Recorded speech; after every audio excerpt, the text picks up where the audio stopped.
Alors, donc ici, pour calculer la somme des éléments du tableau, donc on va déclarer notre tableau table. D'accord? Donc on peut déclarer donc, en donnant la liste des éléments, donc séparés par des virgules. Voilà. Et maintenant, on aura besoin de la variable i pour voilà, notre boucle. Et on aura R pour pouvoir stocker la somme des éléments.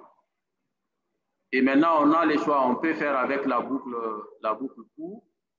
Donc, avec la boucle pour, donc on va faire pour i allant de 0, d'accord? I inférieur à 8, i plus plus, d'accord? Voilà, donc ça nous permet de commencer à l'indice du premier élément dans le tableau jusqu'à l'indice du dernier élément, donc jusqu'à l'indice 7. Voilà, donc il ne faut pas faire inférieur ou égal à 8 parce que celui qui est à l'indice 8 n'existe pas dans les tableaux. Voilà, parce qu'on a un tableau de 8 éléments, donc les indices, ça commence à 0 et ça s'arrête à 7. Voilà. Et donc, mais à chaque fois, il faut passer au prochain élément, donc i++. Ça veut dire que si on commence à l'indice 0, ben on va passer à indice 1, ensuite on passe à indice 2, c'est pour ça qu'on met i++. Donc ça signifie i égale à i plus 1. Et donc ici, maintenant, donc R va passer à R plus table de I. Donc, on va ajouter l'élément courant à la somme. Voilà. Donc, cette instruction-là, elle est équivalente à faire R plus égal à table de DI. Voilà. Donc, ici, donc, on peut calculer avec cette boucle-là. Voilà. Donc, après, on affiche avec print en affichant la somme des éléments, donc R. Donc, il y a une alternative aussi, on peut faire avec la boucle tant que. Voilà. Donc, avec la boucle tant que, il faut faire l'initialisation de I avant. D'accord? Ensuite, while, donc il faut mettre la condition d'arrêt ici. Et ensuite, il faut mettre l'instruction R plus table de I. Et ensuite, il faut incrémenter I. Voilà, parce que si I n'est pas incrémenté, hein, il n'y aura pas de sens que I atteigne la valeur 8. Donc, vous serez dans une boucle infinie.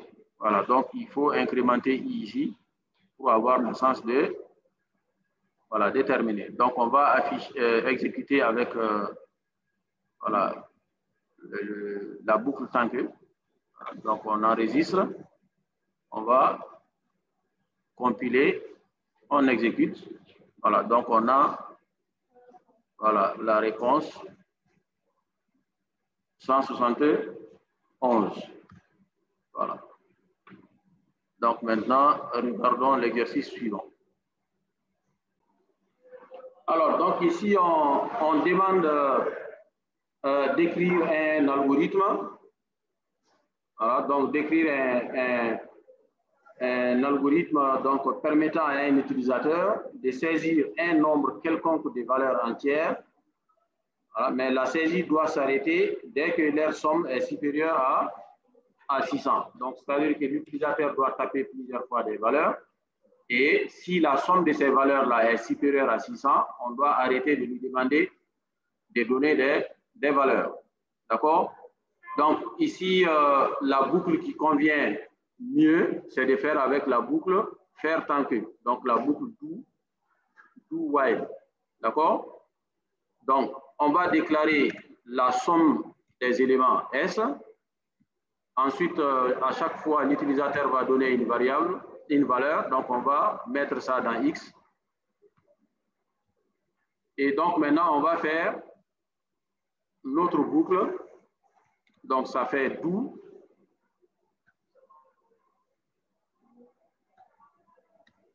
Voilà, c'est do while. Voilà, faire tant que.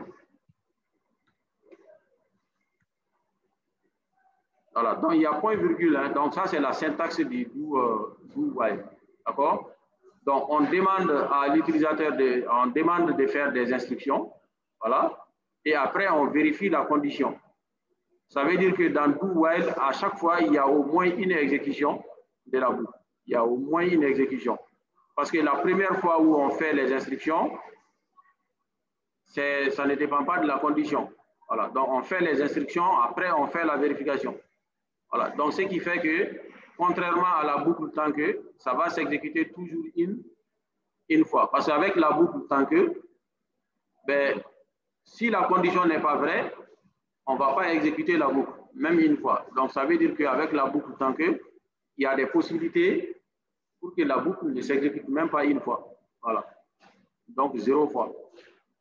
Mais avec la boucle do while, ben, comme on commence par dire de faire, ça veut dire qu'on fait l'instruction une première fois et donc après, hein, donc on va, voilà, on va vérifier la condition et si la condition est vraie, on continue. Ben, si ce n'est pas vrai, ben, on sort de la boucle.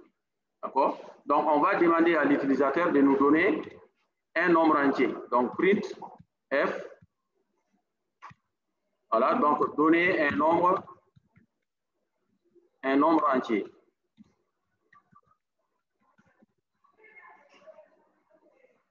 Et on va lire ce nombre-là au clavier, donc scanf. Donc, comme c'est un entier qu'on lui demande, donc %d. Voilà, donc on va mettre ça dans la variable x.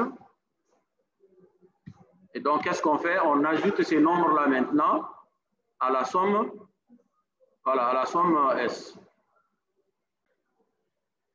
Donc, on va maintenant ajouter ces nombres-là à la somme. Donc, en faisant S, ça fait S plus, voilà, S plus X. Et donc, on va faire while. La condition d'arrêt, c'est quoi? On a dit, voilà, donc S inférieur, voilà, S inférieur ou égal à, voilà, inférieur ou égal à 600. Voilà. Donc, ça, c'est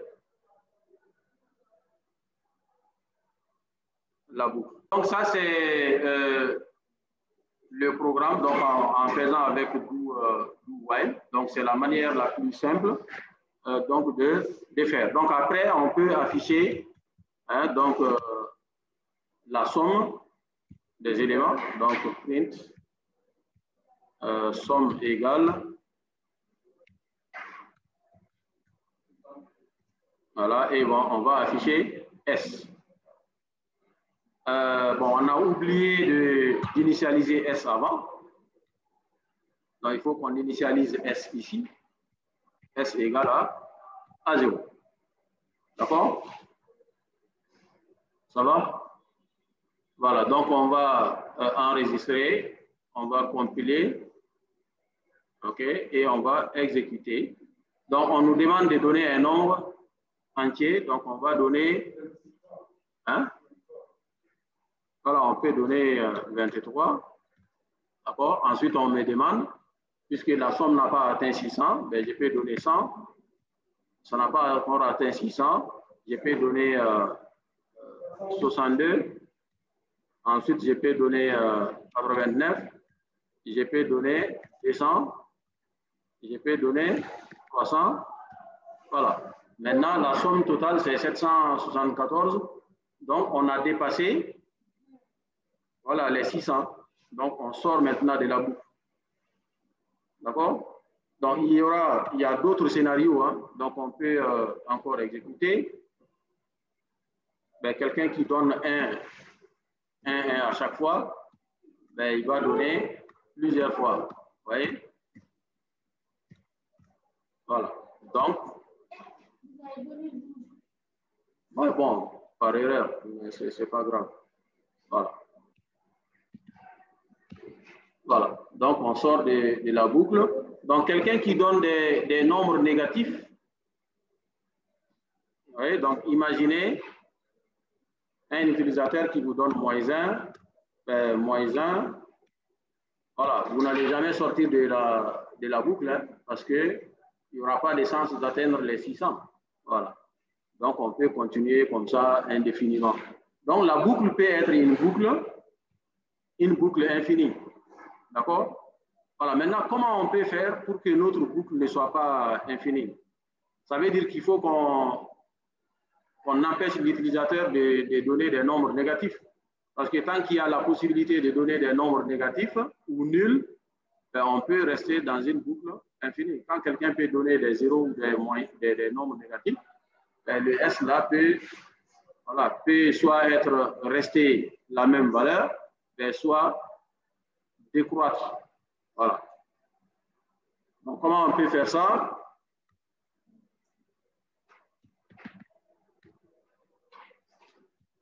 Donc, ici, en fait, le moment où l'utilisateur nous donne une valeur de x, vous voyez, donc nous, on ne veut pas que x soit inférieur à 0. Vous voyez?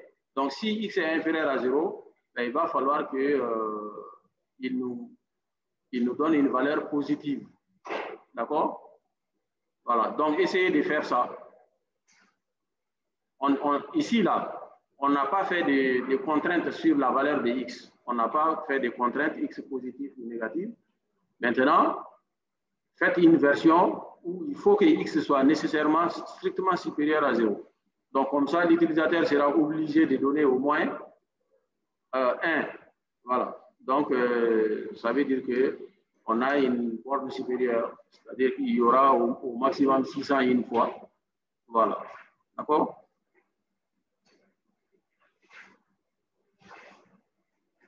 Donc, ça, c'est les cas généraux, hein, où quelle que soit la valeur de x, ça marche, on fait les calculs. Donc, ça peut conduire à une boucle infinie. Voilà.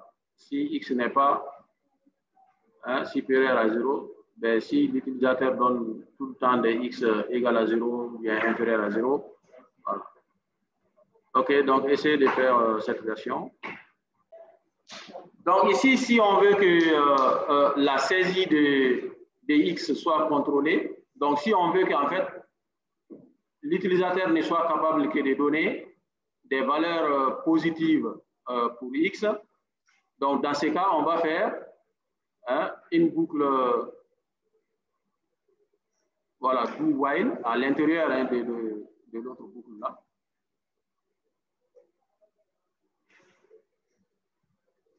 Je vous envoie cette version-là d'abord. Voilà. Donc, en fait, ici, je vais faire une boucle do. Voilà.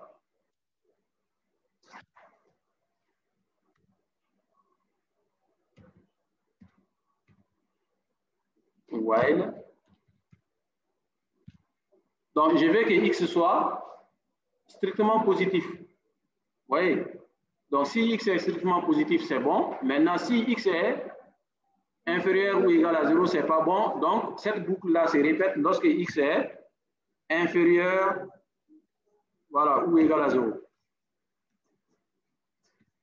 Ouais, donc, on veut que x soit strictement supérieur à 0. Donc, c'est l'inverse qu'on met ici. C'est le contraire qu'on met ici. X est inférieur ou égal à 0. Ça veut dire que si x est inférieur ou égal à 0, cette boucle-là doit recommencer parce qu'on ne souhaite pas que x soit inférieur, voilà, à 0. Vous voyez? Donc là, ça va faire que voilà, notre boucle do while ici, là, principale là, ne va pas être infinie. C'est-à-dire que, voilà, même si l'utilisateur s'amuse à donner des 1, des 2, il y a un moment où on va sortir de la boucle. Mais si x peut être négatif, ce n'est pas le cas. Voilà. Donc, essayons de faire quelques exécutions. Voilà. Donc, on va donner -1 par exemple. On me demande de donner un entier. Je donne -1. Vous voyez, on va me demander de donner une autre valeur. D'accord? Voilà. Voilà, je donne. Voilà, donc ça n'est. Je peux donner. Bon, là, ici, on a une petite confusion. Parce que nous, on ne sait pas si c'est. Voilà, on est en train de donner des valeurs qui sont prises en compte ou bien si on nous demande de reprendre. D'accord? Voilà, je donne. Voilà, donc ça n'est. Je peux donner. Bon, là, ici, on a une petite confusion. Parce que nous, on ne sait pas si c'est. Voilà, on est en train de donner des valeurs qui sont prises en compte ou bien si on nous demande de reprendre. D'accord? Voilà. Tu vois, donc ici, je ne sais pas, est-ce que mon moins-1 là, il est pris en compte ou bien on me demande de reprendre. Parce que le message qui est affiché, voilà, c'est le même qui revient. Donc, je ne sais pas quoi. Voilà, en fait, voilà, ici, j'ai mis -1. J'ai mis -1. -1 a été rejeté. On me demande encore de donner autre chose. Mais avec les messages qui est affiché ici, voilà, je ne peux pas distinguer est-ce que c'est accepté ou bien c'est...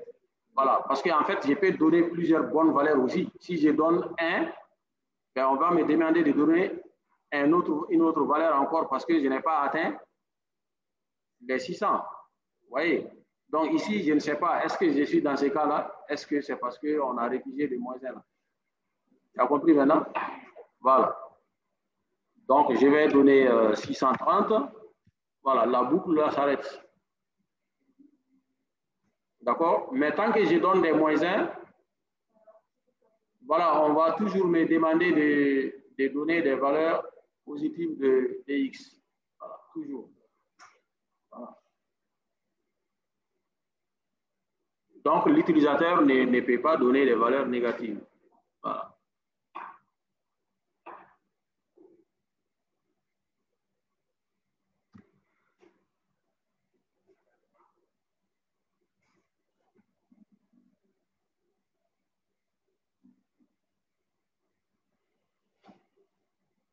C'est bon? Oui.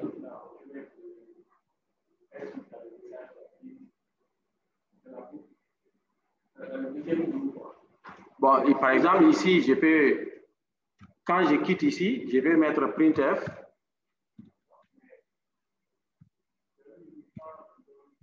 Je peux mettre donner une autre valeur.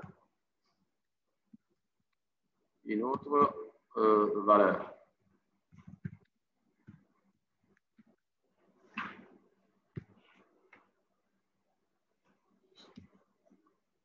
Ou bien je peux mettre valeur acceptée pour que je sache que voilà, la valeur est, voilà. Et ici, je peux mettre taper encore un nombre, voilà, taper encore un nombre entier. Il faut que je mette des messages différents pour que si je suis là, voilà, je vais ajouter positif là. Positif. Voilà, comme ça, si je reprends, si on me dit taper un nombre positif plusieurs fois, je sais que là, voilà, c'est parce qu'on est en train de refuser la valeur. Voilà, quand j'ai ça, je peux mettre valeur acceptée. Valeur acceptée pour savoir que, voilà, c'est accepté.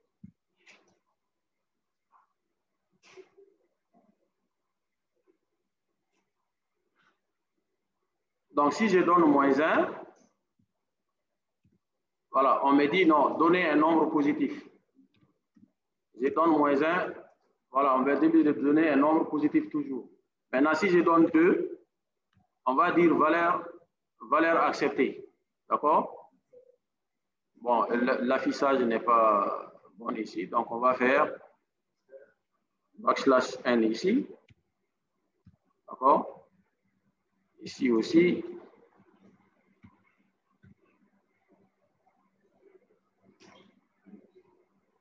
Donc, donner un nombre positif, je donne 10, valeur acceptée, ainsi de suite. Donc, je donne 630 et c'est terminé. Donc, on va enregistrer et recompiler. Donner un nombre positif, je vais donner -1. Si je donne -1, on va me demander de voilà, redonner un nombre positif. Je donne -1 encore, par exemple. D'accord? Si je donne 10, on va me dire que la valeur est acceptée. Donner un nombre entier positif. Voilà. Donc, je peux donner 30, 20. Voilà. Donner la valeur est acceptée. On me demande de donner encore. Je donne 600. Voilà. Donc, c'est fini. La valeur, on a atteint les 600 là. Ça va, vous avez compris? OK.